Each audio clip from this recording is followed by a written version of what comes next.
ಸ್ನೇಹಿತರೆ, ಇನ್ನು ಕೆಲವೇ ದಿನಗಳಲ್ಲಿ 2026ರ ಹೊಸ ವರ್ಷ ಆರಂಭ ಆಗುತ್ತೆ.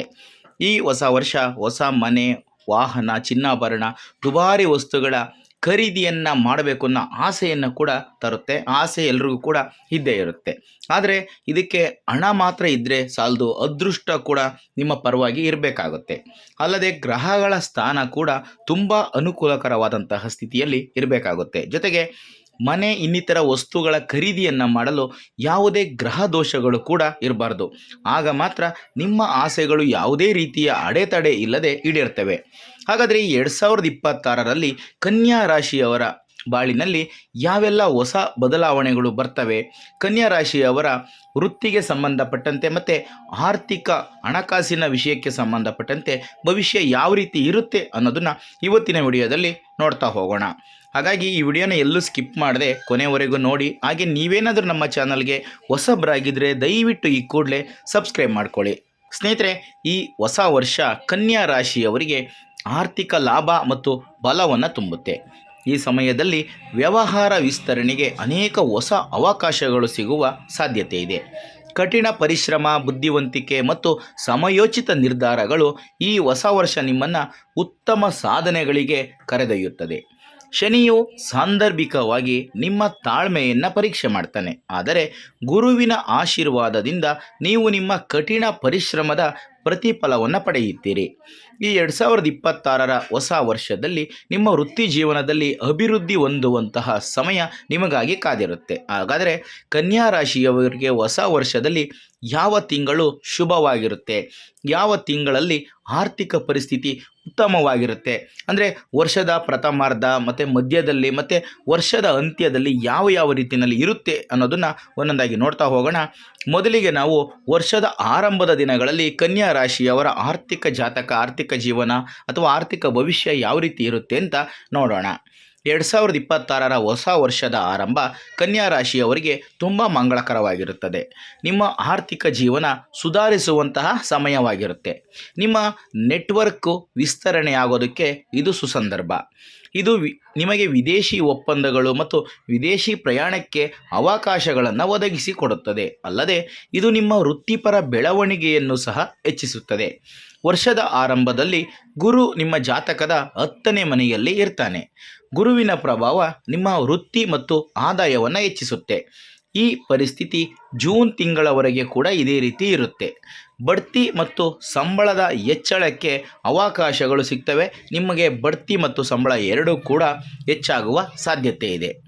6ನೇ ಮನೆಯ ಮೇಲೆ ಗುರುವಿನ ದೃಷ್ಟಿಯು ಮೊದಲ 6 ತಿಂಗಳಲ್ಲಿ ವೃತ್ತಿ ಪ್ರಗತಿಗೆ ಸಹಾಯವನ್ನು ಮಾಡುತ್ತೆ.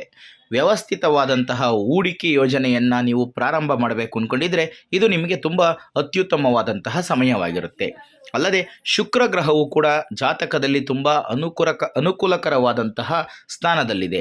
ರಿಯಲ್ ಎಸ್ಟೇಟ್ ಬಿಸ್ನೆಸ್ನ ಏನಾದರೂ ಮಾಡ್ತಾ ಇದ್ದರೆ ಮತ್ತು ವಾಹನವನ್ನು ಖರೀದಿ ಮಾಡಬೇಕು ಅಂದ್ಕೊಂಡಿದ್ರೆ ಹಾಗೂ ನಿಮ್ಮ ಆಸ್ತಿಗಳನ್ನು ಹೆಚ್ಚಿಗೆ ಮಾಡ್ಕೋಬೇಕು, ಸಂಪಾದನೆ ಮಾಡಬೇಕು, ಖರೀದಿ ಮಾಡಬೇಕು ಅಂತ ಅಂದ್ಕೊಂಡಿದ್ರೆ ಈ ಅವಧಿ ಹೆಚ್ಚು ಶುಭವಾಗಿರುತ್ತೆ.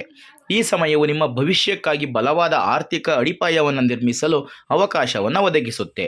ಈ ಅವಧಿಯಲ್ಲಿ ಗುರು ನಿಮ್ಮ 11ನೇ ಲಾಭದ ಮನೆಯಲ್ಲಿ ಉತ್ತುಂಗ ಸ್ಥಾನದಲ್ಲಿ ಇರ್ತಾನೆ. ಈ ಸಮಯ ನಿಮ್ಮ ಆದಾಯದಲ್ಲಿ ಹೆಚ್ಚಳವನ್ನು ತರುತ್ತೆ. ನೀವು ಹಠಾತ್ತನೆ ಆರ್ಥಿಕ ಲಾಭಗಳು ಮತ್ತು ಹೊಸ ಯೋಜನೆಗಳನ್ನು ಪಡೆಯುವ ಸಾಧ್ಯತೆ ಇದೆ. ಸಾಮಾಜಿಕ ಮಾಧ್ಯಮ, ಮಾರ್ಕೆಟಿಂಗು, ಮಾರಾಟದಲ್ಲಿ ತೊಡಗಿರುವವರಿಗೆ ಈ ಅವಧಿ ವಿಶೇಷವಾಗಿ ಫಲಪ್ರದವಾಗಿ ಇರುತ್ತೆ. ಉದ್ಯೋಗದಲ್ಲಿರುವಂಥವರು ಸಂಬಳ ಹೆಚ್ಚಳ ಮತ್ತು ಬೋನಸ್ಸು ಮತ್ತು ಅನಿರೀಕ್ಷಿತ ಲಾಭವನ್ನು ಕೂಡ ಪಡೆಯುವ ಸಾಧ್ಯತೆ ಇದೆ.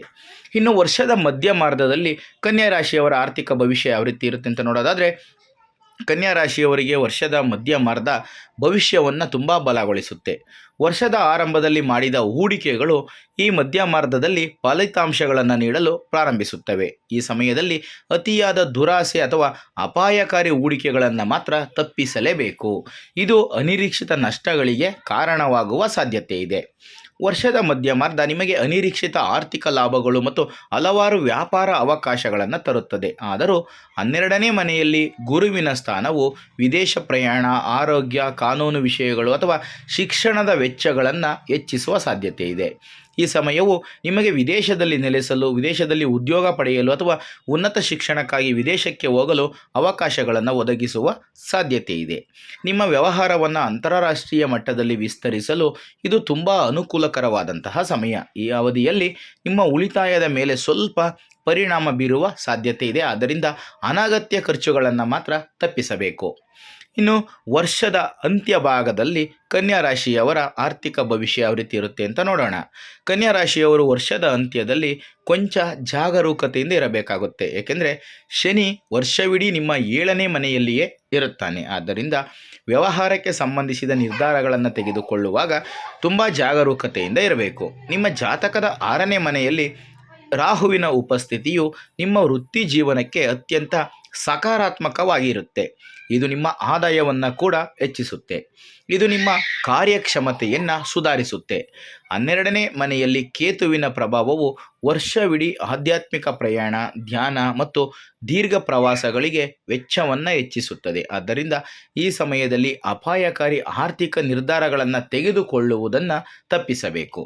ಸ್ನೇಹಿತರೆ, ಇದಿಷ್ಟು 2026ರಲ್ಲಿ ಕನ್ಯಾ ರಾಶಿಯವರ ವೃತ್ತಿಗೆ ಸಂಬಂಧಪಟ್ಟಂತೆ ಮತ್ತು ಹಣಕಾಸಿನ ವಿಷಯಕ್ಕೆ ಸಂಬಂಧಪಟ್ಟಂತೆ ಯಾವ ರೀತಿ ಇರುತ್ತೆ ಅನ್ನೋದಕ್ಕೆ ಸಂಬಂಧಪಟ್ಟಂತಹ ಮಾಹಿತಿ.